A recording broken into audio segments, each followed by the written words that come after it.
Hello అండి, అందరికీ నమస్కారం. అసలు దేవుడు ఉన్నాడా లేదా? ఈ విషయం గురించి నా జీవితంలో జరిగిన చిన్న సంగతి చెప్తాను, వినండి. ఇది రియల్గా జరిగిందండి.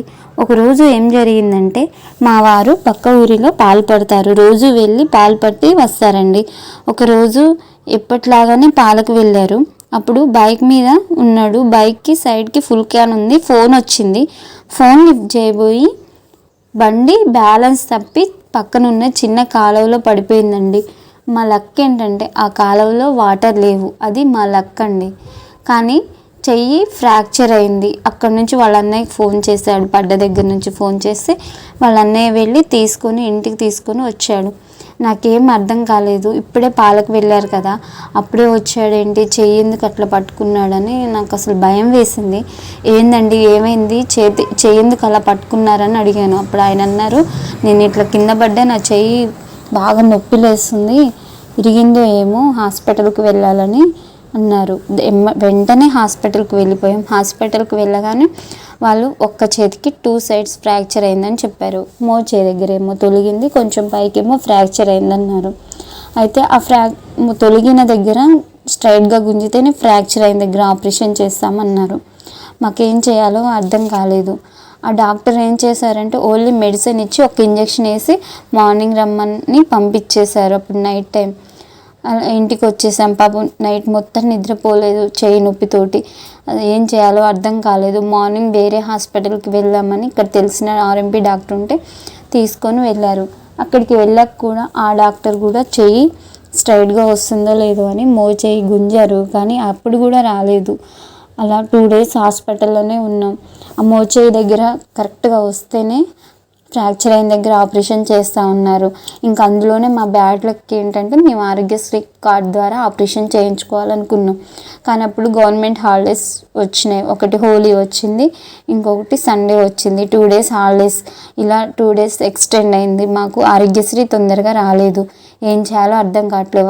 పక్కేమో ఆ చేయి దగ్గర స్ట్రైట్గా రావట్లేదు, ఇంకో సైడ్ ఏమో ఆరోగ్యశ్రీ ఓకే కాలేదు. ఏం చేయాలో అర్థం కాలేదు. ఆయన బాధ చూస్తుంటేనేమో నా బాధ నేను తట్టుకోలేకపోయాను. ఏడుపు వచ్చింది. ఏం చేయాలో అర్థం కాలేదు.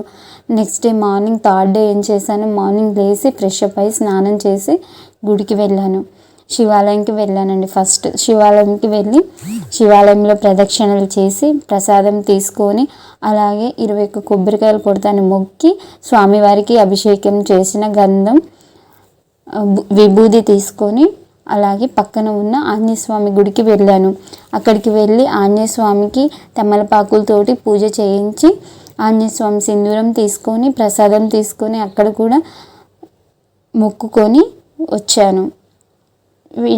హాస్పిటల్కి వెళ్ళి ఆయనకి స్నానం చేపించి దేవుడి దగ్గర బొట్టు పెట్టి ఆంజనేయస్వామిది శివయ్య దగ్గర తీసుకెళ్ళిన బొట్టు పెట్టి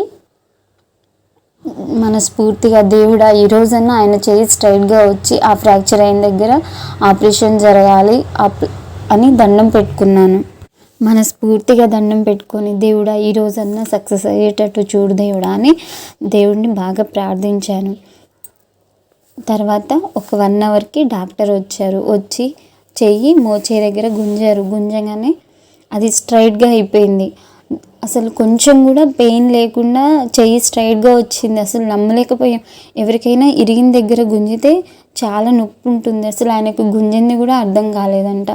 చాలా హ్యాపీగా ఫీల్ అయ్యాము. అక్కడ స్ట్రైట్గా వచ్చింది. తర్వాత ఆ రోజు ఈవినింగ్ మీకు ఆరోగ్యశ్రీ ఓకే అయిందండి, రేపు ఆపరేషన్ చేస్తామన్నారు. ఇంకా చాలా హ్యాపీగా ఫీల్ అయ్యాం. దేవుడు ఉన్నాడని అప్పుడు నాకు అర్థమైంది. కొన్ని కష్టాలు అనేవి మన కర్మానుసారంగా వస్తాయి. ఆ దేవుడిని ప్రార్థిస్తే ఎంత కర్మానుసారంగా వచ్చిన కష్టం కూడా వెళ్ళిపోతుంది. దేవుడు ఖచ్చితంగా నిజంగా ఉన్నాడు. తర్వాత నెక్స్ట్ డే ఆపరేషన్ చేశారు. అక్కడ 2 days ఉన్నాము. ఆ చెయ్యి స్ట్రైట్గా వచ్చేసింది.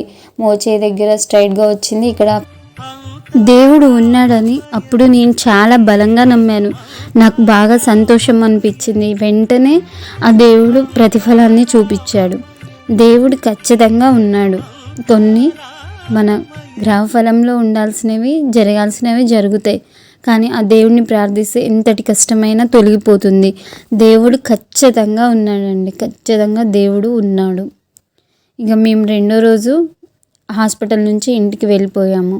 10 డేస్ తర్వాత మళ్ళా హాస్పిటల్లో చూయించుకొని డాక్టర్ ఏం లేదు అంత మంచిగా ఉందమ్మా, సెట్ అయింది అన్నారు. వెంటనే అక్కడి నుంచి అటు శివాలయంకి వెళ్ళి నేను మొక్కుకున్నానండి. కొబ్బరికాయలు ఇన్ని కొడతా అని మొక్కుకున్నా. 21 కొబ్బరికాయ కొడతా అని దండం పెట్టుకున్నా. అక్కడ 21 కొబ్బరికాయ కొట్టి స్వామివారికి ప్రదక్షిణ చేసి తీర్థప్రసాదం తీసుకొని అక్కడ నుంచి ఆంజనేయ స్వామి గుడికి వెళ్ళి అక్కడ కూడా నా మొక్కు తీర్చుకున్నానండి. అక్కడ కూడా 21 కొబ్బరికాయ కొడతాను దండం పెట్టుకున్నానండి. నా మొక్కు తీర్చుకొని ఇంటికి వచ్చేసాం. మేము చాలా హ్యాపీగా ఉన్నాం. దేవుడు అనేవాడు ఉన్నాడు. దేవుడు ఖచ్చితంగా ఉన్నాడు. నేను బలంగా నమ్ముతున్నాను. మీరు కూడా నమ్మండి. దేవుణ్ణి పూజిస్తే ఎంతటి కష్టమైనా మనకి దూరం అయిపోతుంది. కొన్ని వస్తాయి బాధలు, తప్పవు, మన కర్మ ఫలితం. అట్లాంటి ఆ బాధలు కూడా దేవుణ్ణి పూజిస్తే తగ్గిపోతాయి, ఖచ్చితంగా తగ్గిపోతాయండి. జై శ్రీరామ్. శ్రీ ఆంజనేయం. ఓం జై శ్రీ సంతోషి మాతాకి జై.